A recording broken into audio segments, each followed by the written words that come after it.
मेरा नाम है अखिलेश सोनी और आशा करता हूँ आप सब अच्छे होंगे। वेलकम है आपका मेरे इस YouTube channel the CA root पर। जैसा कि आपको पता है, आज हम डिस्कस करने वाले हैं गुडविल वाला टॉपिक। अब तक का सबसे बेस्ट और इजी टॉपिक रहेगा गुडविल। बोर्ड एग्जामिनेशन में इस गुडविल वाले पार्ट से अच्छी खासी मार्किंग की जाती है, जिसमें सबसे मेन होता है गुडविल के meaning, features of goodwill, goodwill को कौन से फैक्टर अफेक्ट करते हैं, types of goodwill, most important, valuation कैसे किया जाता है गुडविल का, ये सारी सब चीज़ें ली जाती है। अब सबसे पहले मैं मीनिंग के ऊपर आता हूँ। गुडविल के बारे में पहले आपको एक ईजी डेफिनेशन दे देता हूँ। Goodwill represents the reputation of a business that help it earn higher profit in future में अच्छा प्रॉफिट कमाने के लिए गुडविल का होना बहुत ज़रूरी है, और इसी को लेकर आज हम हमारा टॉपिक स्टार्ट कर रहे हैं। तो फिर लेट्स स्टार्ट बिना कोई टाइम वेस्ट किए हुए। तो सबसे पहले गुडविल के मीनिंग पर आते हैं। देखिए, goodwill is intangible assets. Goodwill एक इंटेंजिबल असेट्स है।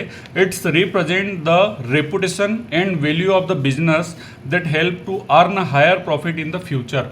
बाद के समय में अच्छा प्रॉफिट कमाने के लिए गुडविल का होना बिजनेस में बहुत ज़रूरी होता है। ये एक प्रकार से इंटेंजिबल असेट्स आती है, जिसे हम बोलते हैं अदृश्य संपत्ति। जो संपत्ति बिजनेस में होती है पर दिखाई नहीं देती, इंटेंजिबल असेट्स में कहा जाता है। सिंपल वर्ड्स में यदि हम बात करें तो सिंपल वर्ड में यदि हम बात करें, जैसा कि आप देख रहे हैं, गुडविल एक बिजनेस की एक अच्छी इमेज है जो कस्टमर ट्रस्ट और मार्केट रेपुटेशन से होती है, जिसकी वजह से बिजनेस एक्स्ट्रा प्रॉफिट कमा पाता है।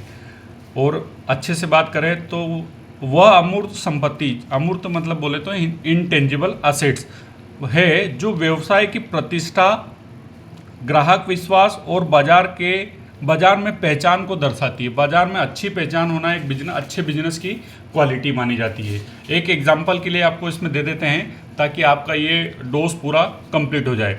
अगर दो शॉप्स है और सेम प्रोडक्ट बेचती है, लेकिन एक शॉप पुरानी है और फेमस है, तो कस्टमर उसी शॉप पर ज़्यादा ट्रस्ट करेगा जो एक्स्ट्रा अर्निंग होती है, और वही होती है जहाँ गुडविल कहलाती है, वही गुडविल कहलाती है। क्योंकि जो शॉप पर ज़्यादा कस्टमर विजिट करेंगे, ज़्यादा माल परचेस करेंगे, उसी पर प्रॉफिट भी ज़्यादा होगा।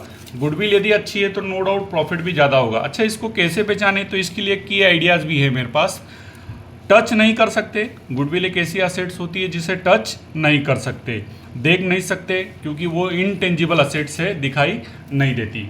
अब उसके बाद में नेक्स्ट टॉपिक में हमारे पास आता है examples of goodwill source. Goodwill के सोर्स क्या क्या होते हैं, तो देखो, सबसे पहला गुडविल का सोर्स होता है ब्रांड नेम। ब्रांड का नाम अच्छा होना जरूरी है, ब्रांड नेम से ही ज़्यादा नाम पूछे जाते हैं। जैसे अभी एक डोली चाय वाला है, डोली चाय वाला क्यों फेमस हो रहा है, क्योंकि उसका नाम ही अट्रैक्टिव है, ब्रांड का नाम अच्छा होना चाहिए। कस्टमर लॉयल्टी, कस्टमर के प्रति आप ईमानदार रहें। प्रॉफिट के पीछे भागेंगे तो कस्टमर फिर नहीं आएंगे, एक बार आएगा व्यक्ति, डबल आ भी नहीं पाएगा। नेक्स्ट में हम लोग आगे बढ़ते हैं, क्वालिटी प्रोडक्ट्स। आपके प्रोडक्ट में इसकी क्वालिटी होना चाहिए ताकि ज़्यादा से ज़्यादा कस्टमर क्या करे, उसे परचेस करने में एबल रहे। गुड मेंटेनेंस, आपका मैनेजमेंट अच्छा हो, है ना, मैनेजमेंट अच्छा हो। प्राइम लोकेशन, आपका बिजनेस का लोकेशन भी अच्छा प्राइम जगह पर हो। आफ्टर सेल सर्विस भी होना ज़रूरी है। यदि आफ्टर सेल सर्विस नहीं होगी तो फिर बिजनेस में ज़्यादा लंबे समय तक आप कस्टमर सेटिस्फेक्शन नहीं कर पाएंगे। नेक्स्ट हमारा टॉपिक में आता है nature and features of goodwill. Goodwill की क्या कैरेक्टरिस्टिक्स है, क्या फीचर्स होते हैं, ये हम डिस्कस करने वाले हैं। सबसे पहले हमने डिस्कस किया था इनटेंजिबल असेट्स। अब इनटेंजिबल असेट्स इसलिए डिस्कस करने जा रहे हैं ताकि आपको मैं बता दूं, ये फिजिकल फॉर्म में नहीं होती है। गुडविल हमेशा इनटेंजिबल असेट्स में आती है। यदि आप इसको व्यवस्थित ढंग से हेड वाइज देखेंगे तो इसका एक फुल फॉर्म होता है कि गुडविल इज इनटेंजिबल, और ब्रैकेट में होता है fix assets. Valuable assets, goodwill एक वैल्यूएबल असेट्स है और वैल्यू को ही गुडविल बोला जाता है। बिजनेस की टोटल वैल्यू बताती है, ठीक है। नेक्स्ट में हम लोग आते हैं रेपुटेशन बेस्ड। जितनी अच्छी मार्केट इमेज उतनी ज़्यादा गुडविल, जिसका ज़्यादा रेपुटेशन मार्केट में अच्छा रहेगा उसकी उतनी ज़्यादा गुडविल होगी। फ्यूचर प्रॉफिटेबिलिटी, आप एक बार प्रॉफिट कमाने के बाद में ये मत सोचना कि आपका प्रॉफिट अगले साल डाउन हो जाएगा। फ्यूचर में एक्स्ट्रा प्रॉफिट अर्न करने में हेल्प करती है, ये बिल्कुल हेल्प करती है। आपको गुडविल इस तरीके से एक्सप्लेन करते जा रहा हूँ कि आपको नोट्स बनाने की कोई ज़रूरत नहीं है, आप इतना अच्छे से इसको लर्न कर सकते हैं, पढ़ सकते हैं। मेरे इस वीडियो में आपको इतना अच्छा ब्रीफ हो जाएगा कि आपको शायद ही नोट्स बनाने की भी ज़रूरत पड़ेगी, आप यहीं से सारा कंप्लीट कर लेंगे। इसके लिए मैं अभी लिंक में मटेरियल भी अटैच कर दूंगा ताकि आप इसमें ज़्यादा से ज़्यादा बेनिफिट ले पाएँ। डिफ़िकल्ट टू मेज़र, इसको ये भी मेज़र करना डिफ़िकल्ट है कि कितनी गुडविल है, क्योंकि ये है ना एक्चुअल में इनटेंजिबल है। एग्जैक्ट वैल्यू निकालना थोड़ा डिफ़िकल्ट होता है, इसकी एग्जैक्ट वैल्यू निकालना थोड़ा सा डिफ़िकल्ट है क्योंकि इनटेंजिबल है, असेट्स दिखाई देती तो हम सारा सब कुछ कर लेते हैं। कैन इंक्रीज और डिक्रीज, ये बिल्कुल इंक्रीज भी हो सकती है, डिक्रीज भी हो सकती है। मतलब ऐसा जरूरी नहीं है कि गुडविल सिर्फ अच्छी होती है, गुडविल खराब भी होती है। यदि मार्केट में आपकी गुडविल खराब है तो डिक्रीज भी हो जाएगी, यदि आपका मार्केट में काम अच्छा है तो आपकी इंक्रीज भी हो जाएगी, डे बाय डे गुडविल बढ़ती भी जाएगी। ठीक है, नेक्स्ट में आता है सबसे इंपॉर्टेंट क्वेश्चन, जिसका नाम है फैक्टर अफेक्टिंग गुडविल। गुडविल को कौन से फैक्टर अफेक्ट करते हैं? सबसे पहला प्रॉफिटेबिलिटी, जिसका ज़्यादा प्रॉफिट होता है उसको गुडविल उतनी ज़्यादा मिलती है, ऐसा बोला जाता है। जितना ज़्यादा प्रॉफिट उतनी ज़्यादा गुडविल। नेक्स्ट में आता है business reputation, brand image strong हो तो गुडविल हाई रहेगी। यदि ब्रांड का इमेज अच्छा है, भाई अंबानी का प्रोडक्ट है, जियो बढ़िया शानदार, सबकी बैंड बजा दी। कस्टमर रिलेशन में ऐसा बोलता है सेटिस्फाई कस्टमर गुडविल बढ़ाते हैं। यदि कोई कस्टमर हमसे सेटिस्फाई नहीं है तो गुडविल नो डाउट नहीं बढ़ेगी, और यदि कोई कस्टमर हमसे सेटिस्फाई हो गया तो फिर वो कहीं नहीं जाएगा। लोकेशन, प्राइम लोकेशन बिजनेस को एडवांटेज देता है। जैसे मरीन ड्राइव पर कोई ऑफिस है तो अपना लोकेशन बताने में उसे ऐसा लगता है कि हाँ मेरा एकदम मरीन ड्राइव है। प्रोडक्ट क्वालिटी, यदि आपका प्रोडक्ट अच्छा है तो आपकी क्वालिटी इमेज बनने में ज़्यादा समय नहीं लगेगा। अच्छी quality equal to customer trust. Competition, market में वैसे भी ज़्यादा कंपटीशन है, उसी को देखते हुए कंपटीशन ज़्यादा हो तो गुडविल इम्पैक्ट होती है। कंपटीशन ज़्यादा हो तो गुडविल नो डाउट इम्पैक्ट होती है। जैसे एक साबुन का ही एग्जांपल ले लो, आज साबुन की क्वालिटी में देखा जाए तो हज़ारों क्वालिटी के साबुन अवेलेबल है, लेकिन उसमें जो व्यक्ति जिस पे ट्रस्ट करता है वो वही ज़्यादा गुडविल कमा पाता है, वही ज़्यादा प्रॉफिट कमा पाता है। मैनेजमेंट एफिशिएंसी, इसमें मैनेजमेंट को भी अच्छे से एफिशिएंसी रहती है। गुड मैनेजमेंट गुडविल इंप्रूव करता है। अच्छा मैनेजमेंट रहेगा तो गुडविल नो डाउट बहुत बढ़िया तरीके से बढ़ेगी। अब हम बात कर रहे हैं गुडविल के टाइप्स की। अब गुडविल के टाइप्स में आपको मैं बता देता हूँ, आपको ये लिखने की भी ज़रूरत नहीं है और अच्छे से सिर्फ आपको देखना है। आप जब समझेंगे तो आप खुद ही देख देंगे कि हाँ ये हमें लिखने की ज़रूरत नहीं है, ये ऐसे याद हो गया। सबसे पहले गुडविल के नाम आपको देखना है।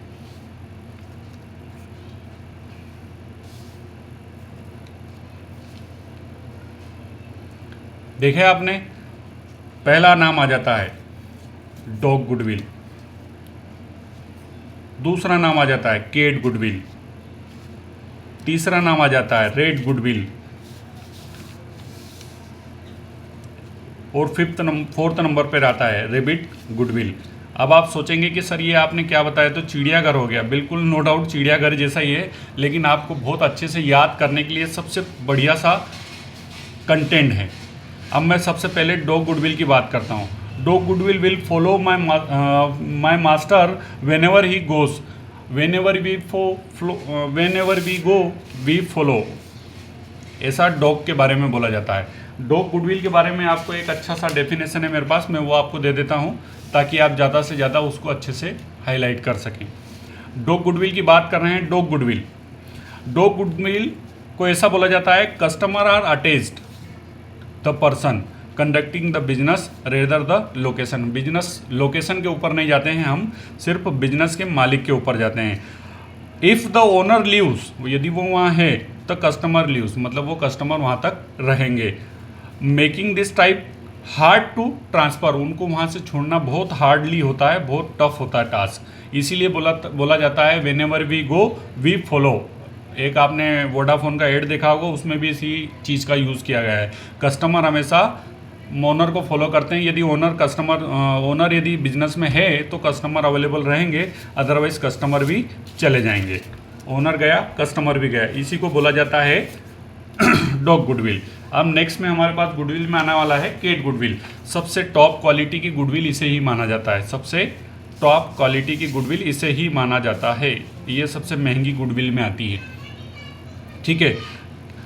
We won't leave this place even if my master does, यदि मेरा मास्टर वहाँ नहीं भी है तो भी मैं मतलब वहीं रहूँगी, क्योंकि मैं लोकेशन को नहीं छोड़ती हूँ, ये केट का कहना पड़ता है।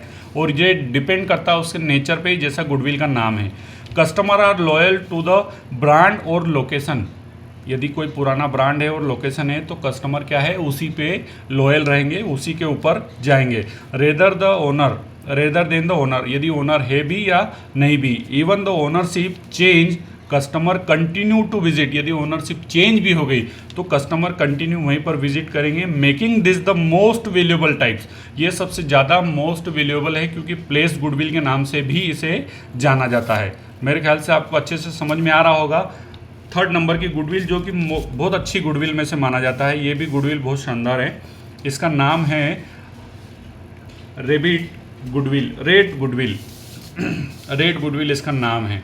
अब हम रेड गुडविल के बारे में पढ़ते हैं। रेड गुडविल भी आपको लिखने की ज़रूरत नहीं है, आप ऐसे याद कर लेंगे, बहुत इजी भी है और बहुत अच्छी भी है। रेड गुडविल की बात कर रहे थे। रेड गुडविल का ऐसा कहना पड़ता है, कस्टमर आर नॉट लॉयल, ये लॉयल कस्टमर में नहीं आते हैं, टू एनी स्पेसिफिक पर्सन और लोकेशन, कोई लोकेशन पे भी नहीं और कोई पर्सन से भी नहीं। They visit randomly based on the approximately, यदि बोला जाए कन्वेंस, जो उनको कन्वीनियंस होता है वहाँ पर वो जाते हैं। मेकिंग देम टेम्परी, बाकी सबको टेम्परी मान के काम करते हैं। मतलब सीधी सी बात है, ये सिर्फ इस पे वो ध्यान देते हैं, कन्वीनियंस कहाँ है वहाँ पर रहेगी, या तो प्लेस छोड़ भी देगी, इधर से उधर, इधर से उधर, इधर से उधर। जैसे मैंने बोला कि कुछ समय पहले इसी चीज़ का एक एग्जांपल देता हूँ। कुछ समय पहले यदि हम एक बाबा की बात करें तो धीरेन्द्र शास्त्री जी का नाम अच्छा चलता था, फिर प्रदीप मिश्रा जी आ गए, उनका टाइम अच्छा चला, फिर इंद्रेश महाराज जी आ गए, इनका टाइम फिर अच्छा चला। मतलब ये गुडविल जो होती है ये रेड गुडविल में आती है। ये हमेशा किसी का एक का समय नहीं होता, समय चेंजेबल होता है, तो चेंजेबल समय के लिए इसे ही माना जाता है। ठीक है, एग्जाम्पल भी अच्छा है, समझ में आ भी गया होगा। ठीक है, उसके बाद हम बात करते हैं लास्ट और मोस्ट इम्पोर्टेंट, सबसे मोस्ट इम्पोर्टेंट गुडविल है रेबिट गुडविल। अब ये रेबिट गुडविल खरगोश वाली ख्याति, इसको ऐसा बोला जाता है, खरगोश इज़ अ लेजी पर्सन। एक तो पहली बात ये बहुत लेजी होता है ना, कैपेसिटी बहुत अच्छी होती है लेकिन लेजी बहुत होता है। आई प्रीफर, ऐसा लिखा है, I prefer safety so I want go to for, मतलब बहुत पास में रहना पसंद करता हूँ। रेबिट गुडविल ऐसा बोलता है, customer visit a business only because it located near by, यदि वो नियर बाय है तो वहीं लोकेटेड है तो वो वहीं प्रीफर करता है। Preferring to buy within a acceptable, जब तक हो सकता है वो वहीं से खरीद लेता है। और ऐसा है कि क्लोज रेडियस, ये रेडियस मतलब पास में ही जाना ज़्यादा पसंद करता है, ज़्यादा दूर चलना पसंद नहीं करता है। ये है हमारे टाइप्स। सबसे मोस्ट इम्पोर्टेंट क्वेश्चन था ये इस चैप्टर का, ये हमेशा एग्जाम में पूछा जाता है। अब सबसे लास्ट वाला एक टॉपिक आता है जिसमें हम बोलते हैं, सबसे लास्ट में एक टॉपिक आता है जिसमें गुडविल निकालना पूछा जाता है। गुडविल को कैसे निकाली जाती है, पहले हम स्टार्ट करते हैं गुडविल के एवरेज प्रॉफिट के। सब अलग अलग मेथड्स हैं, 3 मेथड है गुडविल की, कुल मिला के 3 मेथड्स है गुडविल की, जिसमें सबसे पहली मेथड का नाम दिया हुआ है एवरेज प्रॉफिट मेथड। कौन सी मेथड है, एवरेज प्रॉफिट मेथड। इसमें ऐसा बोला जाता है गुडविल में, एवरेज प्रॉफिट में, कि सबसे पहले एवरेज प्रॉफिट निकालो। तो एवरेज प्रॉफिट कैसे निकालते हैं, टोटल प्रॉफिट है उसमें डिवाइड कर दो नंबर ऑफ ईयर का, तो वो हमारी एवरेज प्रॉफिट निकल आएगी। अब एवरेज प्रॉफिट के अकॉर्डिंग हम क्या निकालेंगे, गुडविल कैलकुलेट कर लेंगे। अब एवरेज प्रॉफिट से गुडविल कैसे कैलकुलेट करोगे, तो उस क्वेश्चन में यदि दिया हो कि एवरेज प्रॉफिट के 2 साल के बराबर गुडविल है तो एवरेज प्रॉफिट इंटू 2, तो 2 साल की गुडविल है तो गुडविल वो निकल के आ जाएगी, that is average profit. Next में आता है सुपर प्रॉफिट। अब सुपर प्रॉफिट के लिए ऐसा बोला जाता है, हमारे पास सुपर प्रॉफिट का फार्मूला है। अब सुपर प्रॉफिट का फार्मूला कैसा है, super profit equal to average profit minus normal profit, ऐसा बोला जाता है। अब सुपर प्रॉफिट एवरेज प्रॉफिट कैसे निकाला, तो जस्ट अभी हमने थोड़ी देर पहले निकाला एवरेज प्रॉफिट। नॉर्मल प्रॉफिट कैसे निकालेंगे, तो नॉर्मल प्रॉफिट के लिए हमारे पास फार्मूला है कैपिटल इनटू रेट और अपॉन में 100। जो कैपिटल इन्वेस्ट की गई है इनटू द बिजनेस क्वेश्चन में अवेलेबल रहेगी, उसके अकॉर्डिंग रेट भी दिया रहेगा, तो जो रेट के अकॉर्डिंग रहेगा वो गुडविल निकलेगी, तो उसे हम क्या बोलते हैं, नॉर्मल प्रॉफिट। हम क्या बोलेंगे उसे, नॉर्मल प्रॉफिट बोलेंगे। अब जब नॉर्मल प्रॉफिट हम निकाल लेंगे तो हमारा सारा सब कुछ काम हो जाएगा, है ना। Normal profit equal to average profit minus normal profit equal to super profit, ये हमारा फार्मूला हो गया। तो सुपर प्रॉफिट कैलकुलेट हो गया तो हमारी गुडविल आराम से निकल जाएगी। फिर उसके बाद में हम मेथड में आता है कैपिटलाइजेशन मेथड। ये सबसे मोस्ट मेथड मानी जाती है सीबीएसई एग्जाम्स में और एमपी बोर्ड या स्टेट बोर्ड एग्जाम में इसे ज़्यादातर पूछा जाता है। तो अब इसी गुडविल को आगे बढ़ाते हुए मैं यहाँ पर मेंशन कर रहा हूँ इसका फार्मूला। तो गुडविल कैसे कैलकुलेट की जाती है, तो सुपर प्रॉफिट इंटू 100 अपॉन में प्रॉफिट नॉर्मल रेट। तो सुपर प्रॉफिट अभी हमने कैलकुलेट किया इस तरीके से, super profit equal to average profit minus normal profit. अब ये सुपर प्रॉफिट कैलकुलेट किया इंटू 100, रेट क्वेश्चन में दी रहेगी, बस इसे मल्टीप्लाई करके हमें गुडविल कैलकुलेट करना है। ये कैपिटलाइजेशन मेथड हो गई। कितनी बार क्या है, सुपर प्रॉफिट से न बोलते हुए एवरेज प्रॉफिट से बोल देते हैं, तो no doubt average profit into 100 upon में नॉर्मल रेट, इससे कैलकुलेट कर लो। ये भी एक बेस्ट फार्मूला है, कोई दिक्कत नहीं है। क्वेश्चन ओवरऑल मिला के पूरा ईजी आता है। अब सबसे मोस्ट इंपॉर्टेंट इस टॉपिक का सार मैं आपको अभी समझा देता हूँ। गुडविल एक इम्पोर्टेंट इंटेंजिबल असेट्स है जो बिजनेस की रेपुटेशन को शो करता है। इसकी valuation mainly average profit, super profit और कैपिटलाइजेशन मेथड से की जाती है, जो कि सारी मेथड में आपसे डिस्कस कर चुका हूँ। जहाँ तक मैं समझता हूँ आपको अच्छे से समझ में आ रहा होगा, और मेरे चैनल को सब्सक्राइब करते रहें। आगे वैल्यूएबल कंटिन्यू अच्छी चीज़ें आती रहेगी, और इस अच्छे फ्री समय का अच्छे से उपयोग करें। Thank you very much.